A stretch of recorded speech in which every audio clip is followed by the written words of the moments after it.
Welcome back, my fellow demons, to the Triple S Variety channel. I'm your host, Triple S, and in this video, I'll be breaking down and reviewing the 4th episode of the 1st season of the Halo TV show, titled Homecoming. Now let's begin. Point number 1, I want to bring up something I am embarrassed to admit I missed from my last video. A user on Reddit mentioned in a reply to me that in the Fall of Reach novel, Halsey shoots down her AI Deja's recommendations of lying to the children, lying that their parents were killed by pirates or died because of a plague. She also rejects their idea of administering selective neural paralysis, a form of targeted amnesia, because she's determined to tell the kids the truth and because the memory loss may leak into other parts of the brain, erasing more than intended. The Halo TV show does almost the complete opposite of all this. The children have undergone some form of selective neuroparalysis, with their memories of their childhood with their parents being suppressed. Because of that, they have been lied to constantly about how they came to be conscripted to become Spartans by everyone, especially Halsey. And rather than having their kids being told that their parents died due to a plague be a lie, the show has taken that idea and applied that to John as a fact. So what does this all mean? Well, I said it in my video on episode 2 and I'll say it again here. Blue Timeline Halsey would most definitely punch Silver Timeline Halsey in the mouth. And it also means I need to reread and rewatch everything that covers the Spartan 2's childhoods, so I hopefully don't miss something like this again. Point number 2, it's actually really interesting that John brings up Jai-006 here when Halsey's questioning him about his escape attempts and forgotten memories. In the Blue Timeline, John never attempted to escape, but Jai tried multiple times over a 5-month period from first being quote-unquote conscripted alongside fellow Spartan Adriana 111. Halsey then had a talk with Jai, but instead of convincing him to remain a Spartan, as she does in the show with John, she gives him a choice: stay a Spartan or leave. Leaving, however, would require Jai to undergo selective neural paralysis. The thing is, though, selective neural paralysis, as I mentioned before, can significantly negatively affect children by completely erasing all of their memories. This seems to be the basis for the concept of not so much erasing, but suppressing the memories of the Spartans in the TV show. Jai agrees to stay, but later he and Adriana actually attempt to escape one last time, but call it off partway through. The next day, Mendez introduces them to Michael 120, and they become Grey Team, a self-sufficient Spartan 2 squad sent to operate behind enemy lines with minimal contact with high command, with Jai as their leader, just like how John becomes leader of Silver Team. Point number 3, I've already gone over this in detail in episode 1, but I'll just briefly mention it again here. Take that everyone who attempted to call out the show for being dumb because what the Keystone did at the end of episode 1 made no sense. Please unlearn your jumping the gun behaviour. Point number 4, in the Blue Timeline, Soren never actually killed his father because he lived with his mother and stepfather, and it was him he first attempted to kill and then in a way did kill. His family lived in the woods growing illegal crops, and because of this, when his mother got sick, his stepfather refused to take her to a hospital. The disease she was suffering from would be reported to the planetary officials, and Soren's stepfather was worried about them discovering their illegal farm and them sending him to jail. Soren's mother eventually died, and his stepfather also contracted the disease. Soren, mad at his stepfather for letting his mother die, stabbed him in the neck with a kitchen knife whilst he was asleep. Soren ran off into the woods and his stepfather patched himself up with biofoam. Weeks later, with Soren having survived that entire time on larvae, worms and berries, he witnessed from a bush near his house his stepfather, who was now incredibly sick, collapse outside. Soren stood over his stepfather, ignoring his pleas and threats to go get him medicine. The man eventually fell unconscious and then was dead 2 days later. Point number 5, did Riz really have nothing to say about the bloody knife and the cut in Kai's lower back? Point number 6, God. People got so mad at Chief putting his helmet on for the journey into the woods, only to then take it off again to give us the classic Chief holding his helmet by his hip shot. If you can indeed call a shot from the Halo Infinite teaser trailer that only came out in 2018 classic. I mean, oh my god, I just can't believe the amount of times Johnny Rico puts on and takes off his helmet in Starship Troopers. Take this part in the film. First he's wearing it whilst moving through potentially hostile territory, then he takes it off when he gets to what appears to be a safe location, then he puts it back on when the bugs attack, then he takes it off when he goes back into a safe area, then he puts it back on when he goes back out to fight more bugs, and then he takes it off when he's safe in a ship that's flying away from the bugs. I mean, come on Johnny, make your mind up. Why not just keep your helmet on? What's the reason for taking it off? Other than, you know, you don't need to wear the helmet, isn't like you're Darth Vader or something, and that it's up to you whether you want to have it on or not at any given moment. But besides those acceptable reasons, you should wear your helmet 24/7 because we demand you do, and if you don't, we'll throw a tantrum every time you take it off. The same thing applies to Master Chief in the show. People really just don't have the mental capacity to separate TV show Chief from video game Chief, who is intended to be a faceless character you can project yourself onto. That's why even during downtime, we see him still wearing his helmet. And on top of that, Blue Timeline Chief hasn't had to deal with memories and emotions that were suppressed becoming unsuppressed like Silver Timeline Chief. Silver Timeline Chief was shaped into becoming an emotionless war machine whose only identity is being an emotionless war machine. With him now experiencing emotions properly and his childhood memories becoming unlocked, it makes sense he would want to distance himself a little from his fabricated machine-like identity as his new, more natural human identity grows. That's why he's gone from still wearing his helmet even when alone on a condor with a locked up Kwan to taking off his helmet whenever he can. He's trying to be more human and experience the world naturally rather than filtered through his helmet. Point number 7. If leadership and heroism runs in Chief's family, doesn't that make him growing up to be a leader and a hero less special? Point number 8. So is Vinsha like a Boba Fett in that he doesn't like being carried around the streets like a useless noble? So he just walks everywhere? Oh, but wait, he does end up getting into a car, so why wasn't it parked closer to the building he came out of? Point number 9. Heavy lies the head. What Vinsha says here is the first part of the phrase, heavy lies the head that wears the crown, which is a more modern phrasing of the Shakespeare quote, uneasy lies the head that wears a crown. And I don't know if Vinsha is saying this ironically or doesn't know what it actually means. The phrase is meant to convey how uneasy, restless, worrisome the job of being a king, a ruler is, but Vinsha ain't the one being uneasy here, it's all the people interacting with him. So either Vinsha said it to point out this ironic reversal, or he said it ironically in that because the people are so afraid of him, he doesn't have to feel uneasy or worried, or maybe he just doesn't understand what the phrase actually means and thought it sounded good to say. Point number 10, I love that they put a debug kit translucent green original Xbox here with a couple of Duke controllers. The translucent green is a cool design, but I'm happy with my crystal limited edition original Xbox. Point number 11. And then there's the wanted poster, and that's like literally after he's like, "You're alive, I can't believe, I thought you were dead." With that on the wall! Poster literally right behind.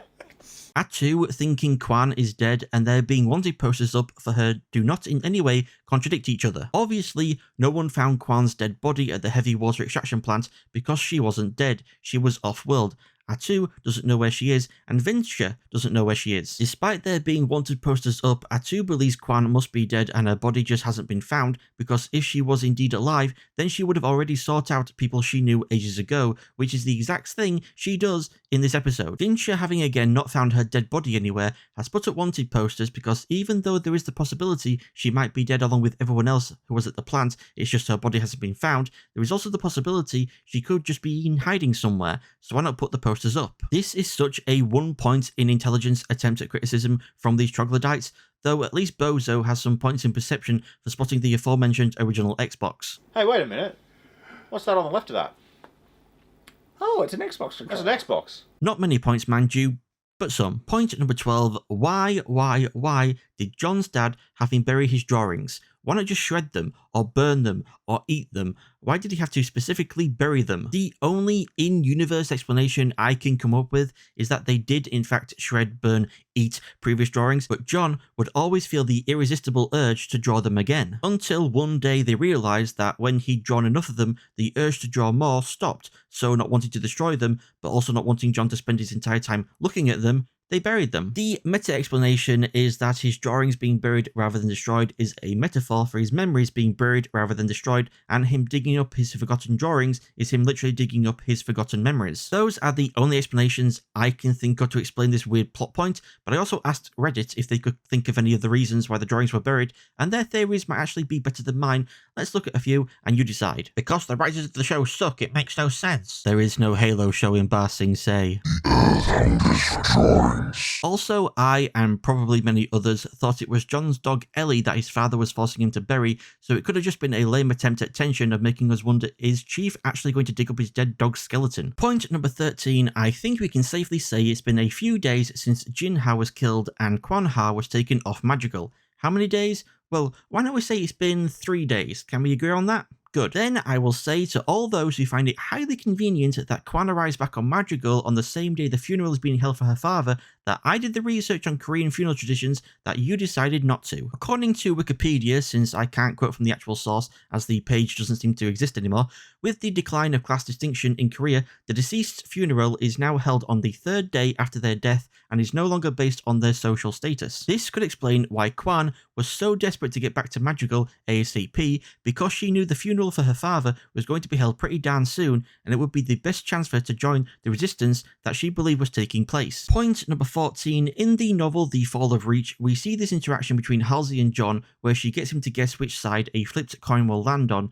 though she doesn't get him to do it 10 times, he just does it the once and he gets to keep the coin. This interaction though didn't happen at John's home, but at his school, when Halsey and Keys, posing his parents, visit under the guise of seeing if it's suitable for their own child, but in reality they're looking for John, which is actually a scene we see at the start of the next episode. Now, these scenes in the show are adapted from the novel The Fall of Reach, which came out October 30th, 2001 in the US, about 2 weeks before Halo Combat Evolved was released, and it was written by Eric Nyland, who wrote a lot of stuff for Halo and worked at Microsoft for 14 years. With that in mind, we can then all agree that this clip I am about to show you from Knight's Crotch's video, quote-unquote reviewing episode 4 of this show, is some of the most blatantly brain-dead, idiotic, moronic, nonsensical, verbal diarrhea they've said in their failure of an attempt to try and talk about this show.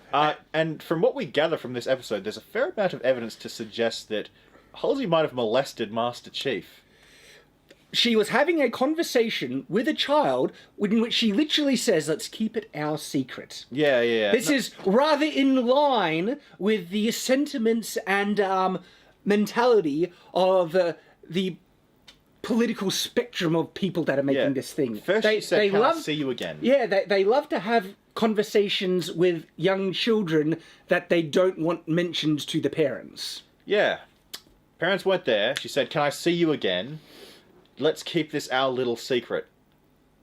You know, like I said, the political leanings of the people that make this show is perfectly in line with what they like to do. They like to have conversation with kids and specifically keep them secret from the parents. Well, almost a little bit like grooming. Creepy. Yeah, don't tell your parents. Don't tell your parents that we've been hanging out. Our little secret. Yeah. Can I see you again? Sure. Oh gosh, isn't it like?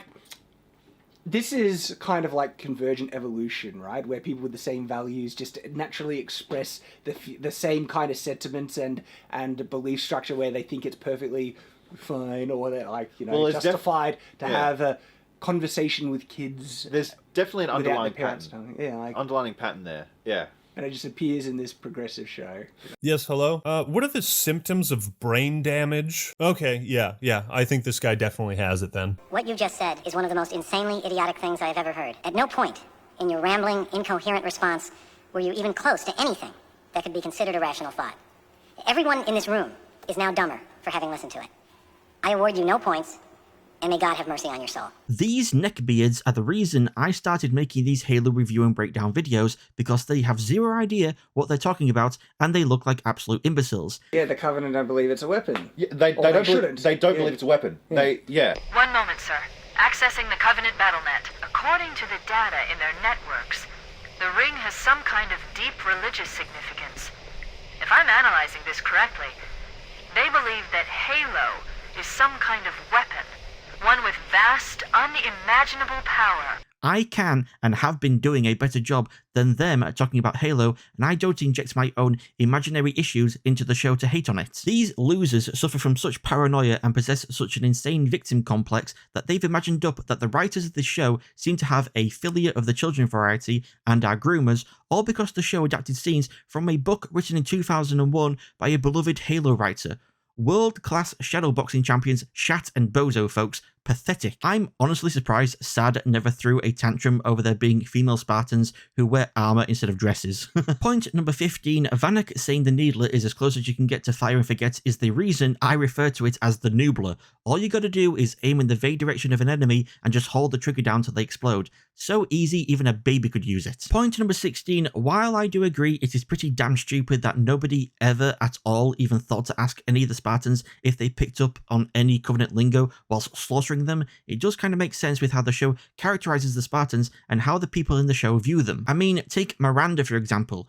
Earlier when she was talking to Kai during the Touch the Keystone test, Kai guesses Miranda doesn't care much for the Spartans, and Miranda didn't even think Spartans could have hunches, and later it turns out Miranda had never even spoken to the Spartans before because Halsey wouldn't let her near them. Part of this does come from Miranda resenting the Spartans due to Halsey being more of a mother to them than her, but it does seem most people in this world really do just see the Spartans as killing machines and nothing else, so they really don't expect to get much else from them besides their ability to kill. And if Kai hadn't removed her emotional regulator and was just standing at attention alongside Vanek and Riz here, rather than acting like a kid in a candy shop by picking up the needler and talking about it, Miranda's perception of the Spartans wouldn't have changed, and she wouldn't have realised they probably know a fair amount of Sangheili jargon. It really does just boil down to nobody, especially Miranda, would even think to ask the Spartans about anything other than killing Covenant, and the Spartans don't think it necessary to relay any Covenant words they've heard on the battlefield because they don't think it's important. They're wrong to think that, absolutely, but that's just the way their combat-oriented minds work. This does though make me think of a different issue that I haven't seen people raise, and it's that, is Miranda the only person working on translating the various Covenant languages? Shouldn't there be like an entire team working collectively to try and figure it out? Or is she specifically working on translating Sangheili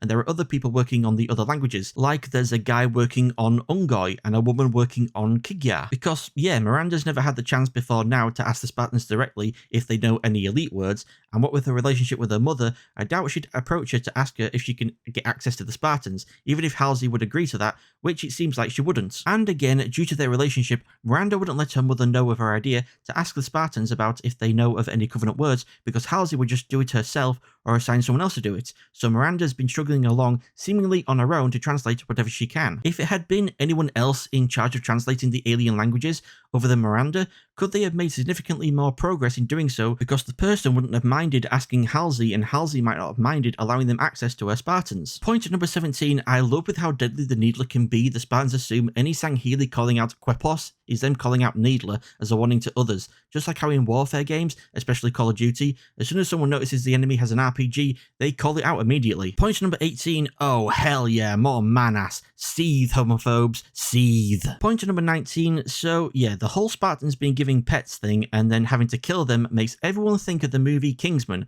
but in that it's actually a final test to see just how far someone will go in doing what they're ordered to do, whereas in this show, it's instead a consequence of failing. You fail and innocents suffer. But then what about Vanek, who never failed? Well, he still lost his pig Ivan, he had to. Everyone else had lost their pets, and he couldn't be the odd one out. The other Spartans would have resented him for still having his pets. So Ivan was served for Christmas dinner, and all the Spartans bonded over losing their pets, losing an innocent life, something that could happen if they fail, so they will strive to never fail again. It also makes me think of this scene in the penultimate episode of the second season of Star Trek The Next Generation, Peak Performance, where Picard tells Data, It is possible to commit no mistakes and still lose. Despite never failing a mission, Vanek still lost by Ivan being killed. Losing may carry consequences, but so too may winning. Point number 20, I mean, yes, you can take issue with Kai choosing Halo of all words to refer to the sacred ring shown around the keystone, but it gives me chills hearing the monk chanting from the Halo theme after she says it. Point number 21, I've heard people criticize the show for having the greater keystone in a hole that's open to the sky, because then if it can be seen from above, why has no one ever found it? The very simple answer is it was never found